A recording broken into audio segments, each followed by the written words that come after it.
So, if you are into AOSP based custom rooms packed with tons of customizations, you are definitely in the right place. What's up, everyone? Welcome back into another exciting video. And today I'll be reviewing the latest Infinity X 2.8 update, which I've been using for the past few days on my Poco X4 Pro. So I'll be covering everything from its latest UI changes to its customizations, performance, and of course any bugs you should know before flashing it. So if you are new to the channel, make sure to hit the like and subscribe button right now, and let's get the video started. So first things first, when we head over to the settings, you get this kind of setting UI. Like firstly, it greets you with good afternoon as it's currently 4:36 p.m. and other than that, it doesn't seem to have a lot of changes, right? Well, there are a lot of surprises which I'll reveal later in this video, so when you move down and check the About Phone section and look upon the Android version, so it doesn't seems to have a lot of changes either, but anyways you can check the device specifications right here, and other than that you have probably noticed that I'm maintaining this ROM for now, and the build that I previously reviewed, which was the Infinity X 2.5, was also built by me. And if you are wondering about OTS, so I push regular OT updates even if it's an unofficial build. So if you were wondering about updates, then you can rely this upon me. Anyways, you get the latest security patch of 5th May 2025, and for the kernel, so Nebula kernel is shipped by default with kernel SU support. Now if I talk about the home screen, so firstly you get this kind of glance clock on the top of your home screen which looks similar to the Oxygen OS clock.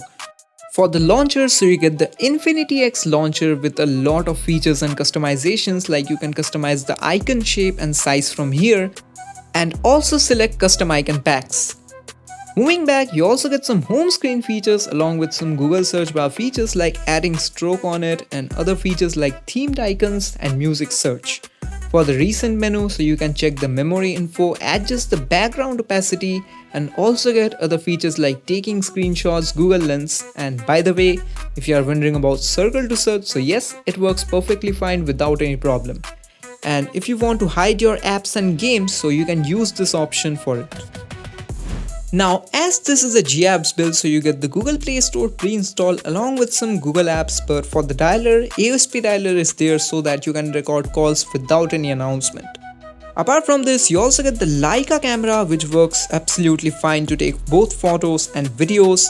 And yes, you also get the Dolby Atmos pre-included, so if you are a music lover, you are definitely going to love this. And yes, Viper for Android is also pre-included, which if you don't know is one of the best equalizers if you want to tweak the audio experience to the next level. So if you don't know how to use it, I have already made a video regarding that, so make sure to check it out from the I button. Now for the core part, which is its features and customizations, so this ROM is packed with a bunch of features and you will really love it. Like firstly, when we move into the settings, you get this tab called the Infinity Suite, and when you open it, as you can see that the tab itself looks really beautiful on first sight. So starting with the Monet feature, so you can customize the chroma and luminance from here. And now when we open the wallpapers option, it opens the wallpapers and styles for customizing your home screen and lock screen wallpapers. But anyways, if we move back and look upon this themes pack, so you get endless features for tweaking theme styles for your system.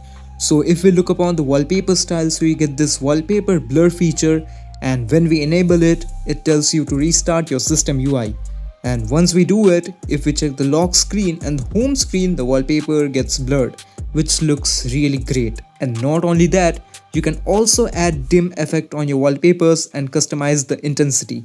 Moving down, you also get a couple of boot animation styles right here. Like currently I'm using the Infinity X boot animation, which is its default boot animation, but other than that you also get a lot of other boot animation styles including the Google Pixel.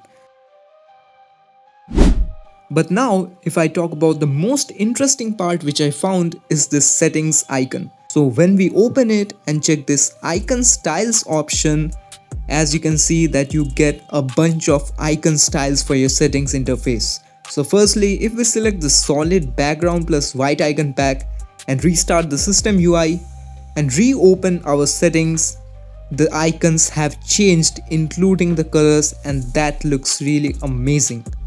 Now if we head back and select this solid outline pack and restart our system UI, when we reopen settings, as you can see that the icons have got changed again, and this reminds me of OxygenOS setting icons. So yes, this is a really amazing feature.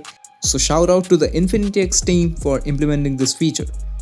Now moving ahead, you also get a lot of font styles, but they have also implemented this new polished preview when you inspect the font packs. And this preview also applies for multiple icon packs, app icon shapes, signal icon packs, and also the Wi-Fi icon packs. And apart from it, you also get a couple of volume panel styles. Like currently I'm using this gradient style, and now if I select the Realme UI style, as you can see, it applies the Realme UI volume panel. And by the way, if you're wondering about navbar styles, so yes, you also get a couple of navbar styles right here. Now for the status bar features, so firstly you get a couple of background chips for your status bar clock. Other than that, you also get a lot of battery icon styles for your status bar. Like currently I have set it on the landscape iOS 16 style, and now if I select the landscape iOS 14, it gets applied on the status bar, and it doesn't even ends here. When you check the miscellaneous battery icon settings, you can even customize the charging icons, add custom battery dimensions, and a lot more. But anyways, if we look upon the most interesting part, which are the lock screen customizations, so firstly you get a lot of custom clock styles. Just look at the implementation. I mean, it looks really polished on first sight, and not only that, you also get a lot of new clock styles, and the collection seems really huge. Like if I select this clock style, it also gets perfectly applied to my always on display and obviously works fine on the lock screen. Not only that, you also get a lot of lock screen clock font styles right here, and you can also check the preview like we saw earlier for the icon packs. Other than that, you also get a lot of lock screen widgets. Like currently I have enabled the device info widget, which shows the battery percent, the RAM consumption, the temperature, and also the current volume level. And not only that, you can also apply custom lock screen widgets. Like when I enable this option, as you can see that I have currently assigned it for Wi-Fi and mobile data. So now if I check my lock screen, it shows both the Wi-Fi and mobile data, and I can simply enable them from here without using the QS panel. And if you want to add more widgets in future, then you can simply customize it from here. Now you also get the depth wallpapers like we get in HyperOS and iOS, but currently I would not like to show you how it works because it's gonna take a long time. But don't worry, you can simply check the depth wallpaper guide in my InfinityX 2.5 video, so make sure to check it out from the I button. Moving down, you also get other features like the media cover art, which shows the album cover while you are playing any music on the lock screen. And yes, the pulse equalizer is also there for both always on display and the lock screen. Now for the QS panel features, so firstly you can control the QS background opacity using this bar, and now they have also added the QS page transitions. Like currently I have set it on this cube out style, and that looks really sick. And apart from this, you also get multiple other transition styles. Like if I select this tag style and check the QS panel, it looks really great. Heading further, you also get multiple header clock styles. Like I have selected the Oxygen header clock style for now, and if I select this analog styled clock and check the QS panel, it gets applied and looks perfect. But anyways, you also get multiple QS panel styles. Like currently I have set it on this cyberpunk style, and after I select the color pop, you get this kind of QS styles. Apart from this, you also get this QS styles UI. Like currently I've set it on default, and now if I select the circle and square tiles and check my QS panel, as you can see that the tiles gets changed in different shape, and that looks really great. Other than that, you can also customize the brightness slider style from here. So yes, that's it for the QS panel customizations. Now for the always on display customizations, so firstly you get edge light for your notifications, and other than that you also get this ambient text feature so that you can add text on your always on display. And yes, the ambient image feature is also here for adding images on your always on display. Now for the navigation features, so you get this sidebar which is similar to the floating window what we get in MIUI or HyperOS and works perfectly fine without any problem. And now if I talk about the miscellaneous features, so firstly you get a lot of features right here. So starting with the spoofing features, so you can add app specific spoofs, and moving down you also get this unlock higher FPS in game spoof that unlocks FPS for games. And you can also add custom game props if your game is not listed in the default FPS spoof. Now you also get this new SDK 32 spoof which has been implemented after Google initiated the Android 13 Plus checks for passing integrity. So yes, it's currently experimental but it still works, and if you want to know the integrity status, so yes, it passes both basic and device integrity. Moving down, you also get the other spoofing features like this GMF spoofs, and you can also update your Play Integrity Fix JSON manually. And yes, the unlimited Google Photo spoof is also there, which works perfectly fine without any problem. So that's it for the ROM specific features, but I have also implemented some features myself, so let's check it out. So starting with the display features, so when you move down you get this per app refresh rate feature which lets you set maximum refresh rate for specific applications. And other than that, you also get this display saturation features, so if you want boosted colors you can increase the saturation, and for balanced colors keep it as it is. And you also get the automatic high brightness mode which increases the brightness level under intense sunlight, and you can also control the light thresholds from here.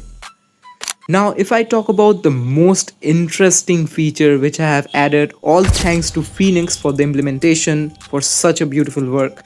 So now you get this new game bar with a lot of features. I mean, if you want to check the performance and stuff of your device, then you are definitely going to love this. Like firstly, you get this FPS overlay feature that shows you the current FPS of your display. And other than that, you can also check the device temperature, CPU usage, CPU clock speeds, and a lot. And even you can customize its size like changing the text size, background transparency, and a lot more. I mean, personally in this video it's not possible for me to explain everything. So if you are thinking of flashing this ROM, you should definitely try this out. Anyways, you also get this per app thermal profile for setting performance profile for specific applications. And while we are talking about performance, so starting with the Antutu score, so it scored 415K, which is a decent number. And for the CPU throttle test, so the CPU throttled to 92% of its max performance. But anyways, if we talk about the real life performance, so it's really great. So for the performance test, I played BGMI, and before we head further, you get 120 FPS unlocked along with smooth settings. But for better consistency, I always play at smooth plus extreme settings. So for the performance test, I got around 57 to 60 FPS even in longer sessions. And it drained about 1 to 2% battery per TDM match. So yes, the battery drain along with the performance is really balanced. So if you are expecting this ROM to provide great performance, yes, it delivers it. Now as I have mentioned everything regarding this ROM, if I talk about my conclusions, so if you are looking for a ROM with bunch of customizations and features, polished UI, beautiful interface and good performance, then this is one of the best ROMs currently combining all these things. So if you want to flash this ROM, I have mentioned all the files and recovery link in the description, so make sure to check it out. So if you have enjoyed this video, make sure to hit the like and subscribe button, and as always, share it with your friends. So anyways, goodbye and take care.